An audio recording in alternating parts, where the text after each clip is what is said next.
There are currently around 2,000 community learning champions working across England in a huge variety of projects. The sheer diversity of these projects means what works for one doesn't always work for another. However, common themes have been established which have been drawn into a good practice framework. As with most things, having a clear plan from the outset is the key to a successful project. Before recruiting, it's really important to define what the CLC's role will be, who your partners are, and what you hope to achieve. Failing to do so may leave a project struggling before it's really got off the ground. From the outset, we said we wanted a minimum of 4 hours a week volunteering, and we said we wanted people to attend the training course. Now, that doesn't mean they have to be there on every single course for every single minute of the course, and some of the champions started on the first run of training and picked up on subsequent runs. So we tried to be flexible, recognising that people will have personal situations that can sort of challenge attending courses. The great thing about community learning champions is that they come from the community and are like the people you're trying to reach. That's the major difference with CLCs, that they've taught the same language, they've had the same life experiences, and they can say it doesn't have to be like it's been for the last 20 or 30 years. It doesn't have to be like it was for your parents or your friends. It can be different, and I'm an example of that. Come on board and I will help and support you to do that. There are various ways to recruit CLCs. Here at 1KX we find word of mouth usually works best, although some projects may advertise through the local paper. It's whatever works best for that project as long as you do it with confidence. There's no need to apologise about asking for volunteers. People like to know where they stand, and the most suitable would welcome the opportunity. Knowing that someone's right for the job, I think is quite instinctive when you start talking to somebody. If they have that inbuilt passion for learning themselves, or a passion to support others into that and understand the importance of it. I was fortunate to be approached by Donna, who works for the Learning Trust, who suggested becoming a CLC. And I thought, oh, volunteering work. You know, at the end of the day, everybody wants to get paid. But then it was quite good for me because I found, wow, I've got a flair for this and I actually do enjoy helping people. The wide range of CLC projects means the role of a community learning champion can take on many shapes and forms. Some help to identify what local people want in the way of learning and either ask a local provider to put it on or organise events and learner activities themselves. Other CLCs support new learners to build their confidence by going along with them if they start a new class at college. Whatever their role, CLCs are trusted and influential members of the community who people come to for advice. That is why it is essential for them to be CRB checked when working with most vulnerable groups. All our champions are CRB checked. Other support we give them is we did actually pay for travel expenses and for childcare. As with all volunteers, the support and training they get is vital. After all, they're giving their time and we need to give something back. For many of them, being a CLC is part of a plan to get back into work, taking a small step to build their confidence, and the support the project can give is so important. We have put quite a lot of work into the recruitment and the training process because I think the more confident the champions are, the more supported they feel, the more passionate and more able they will be to do their job.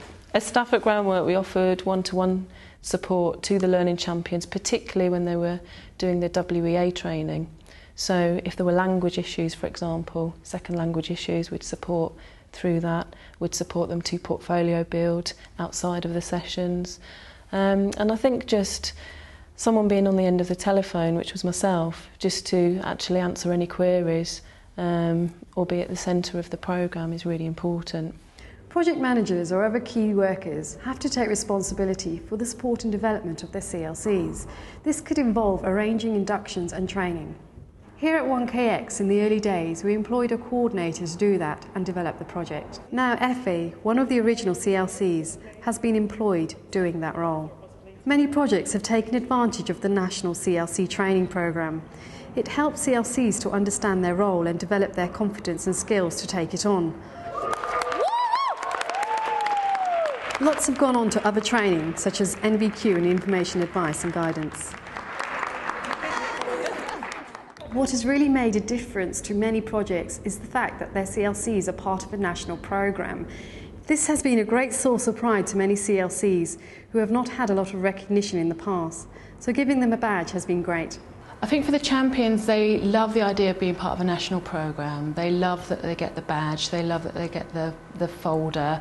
Some of our champions have attended sort of an event in Parliament and they found it a hugely sort of positive and affirming experience. So that sort of recognition is really important. The Good Practice Guide talks about equality and diversity, and that is one of the most amazing things about the CLC projects. Groups of people who might never have met for any other reason are now working together and learning about each other's lives. CLCs are natural bridge builders, the best people to build trust and friendship across dividing lines. In terms of equality and diversity, I think it's something that comes naturally to us because we are a women's organisation and we are sort of sensitive to these issues, and ultimately it's about being very person-centred in what you do, which is what we've tried to do.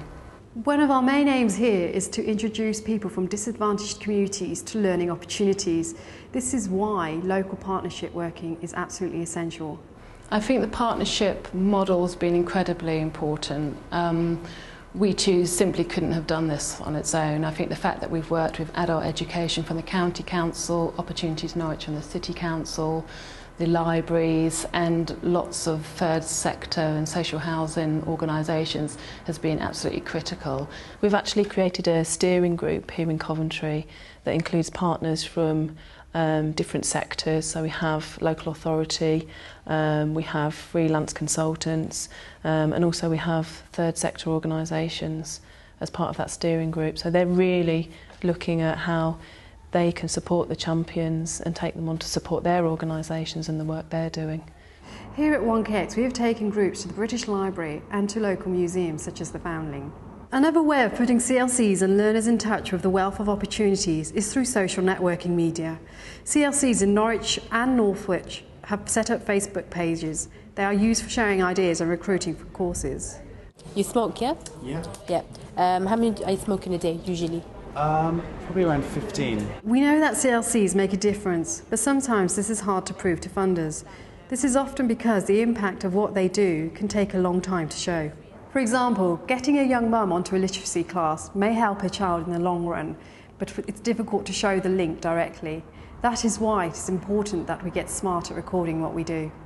That's why we've been able to show that over the last 18 months, 2,000 CLCs have been supporting 100,000 learners. Showing the impact is important, but of course filling in forms isn't everyone's idea of fun. But there are alternatives. Our Learning Champions have been offered workshops in using digital media because each of our Learning Champions has either been given a digital camera or a voice recorder, and they basically use these to create diaries around the work they do with the people they support and mentor.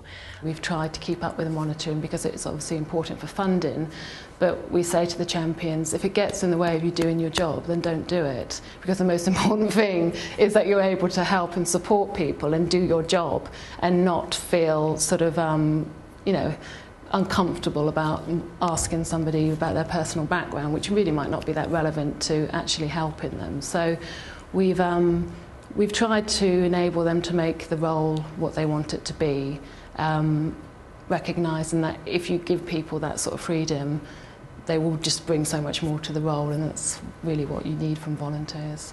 And finally, community learning champions invest a great deal of time and effort. Celebrating their achievements is a great way to repay them. Events like the one at Hackney show CLCs how valued they are and help build a sense of community. Other events like the Adult Learners Week Awards for CLCs celebrate achievement and raise the profile of their work. Ultimately, the success of a project lies with its volunteers, but recognising these guidelines can give its volunteers the foundation they need to succeed.